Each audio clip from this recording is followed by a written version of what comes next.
Et c'est l'heure des signatures. Europe 1, Emmanuel Ducrot dans un instant qui va nous parler haut en vrac. Bonjour Emmanuel. Bonjour Dimitri, bonjour Géraldine et bonjour à tous. Bon, d'abord Géraldine Bosner, vous l'avez annoncé.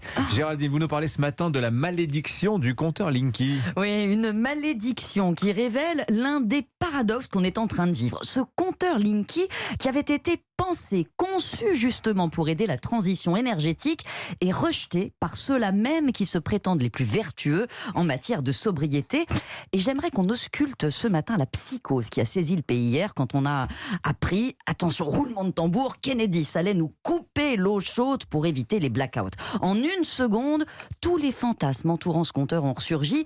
Le gouvernement nous espionne, il veut nous soumettre à sa volonté et il le fait. Le courant à distance. Ouais, voilà. En douce, le fourbe, c'est un complot. Alors je vous rassure, non, on ne va pas couper l'eau chaude chez les gens. Ce que va faire Enedis, c'est simplement décaler le moment où le chauffe-eau s'active pour certains clients qui ont choisi de le recharger aux heures creuses. Ça concerne 4,5 millions de foyers. Leur chauffe-eau sera rechargé la nuit, plus entre midi et 2, et ça se fait pas par magie. Il faut un contacteur sur le tableau électrique que vous pouvez activer manuellement. Donc concrètement, imaginez un coiffeur qui aurait besoin d'eau chaude l'après-midi, qui dirait bah non, ça m'arrange pas votre truc. Il lui suffira de tourner le bouton, il aura son eau chaude. Alors, on laisse la main à Enedis ou pas. Voilà, comme vous avez raison, c'est très important de clarifier. Vous nous expliquez quand même en fait, Géraldine, qu'on s'est un peu affolé pour rien là dans cette histoire là. Oui, et ça en dit long sur notre état d'esprit au moment où le système électrique est par terre, qu'il faut économiser pour éviter que les usines ferment. Ça coûte 33 milliards à la France, un blackout. Ça vaut quelques douches. 33 milliards 33 milliards, ouais. Donc, on voit ce mouvement fascinant quand les écologistes les plus radicaux, anti-Linky, s'allient avec les complotistes pour taper sur l'outil qui pourrait nous aider. Parce que c'est ça, le compteur Linky. Il faut rappeler son histoire. Quand les Verts s'allient avec François Hollande, avant son élection, qu'ils obtiennent de lui la fermeture de 24 réacteurs nucléaires, ils savent qu'il va falloir gérer la pénurie, organiser la sobriété, et ils poussent ce compteur Linky. C'est Delphine Bateau qui en fait la promotion à l'époque. L'installation est lancée à marche forcée, c'est vrai, par Jean-Marc Ayrault.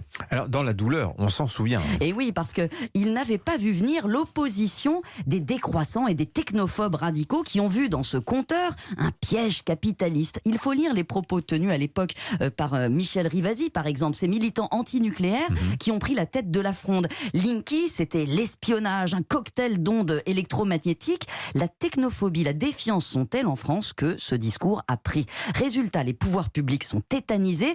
Personne n'ose utiliser le potentiel de Linky pour gérer la crise.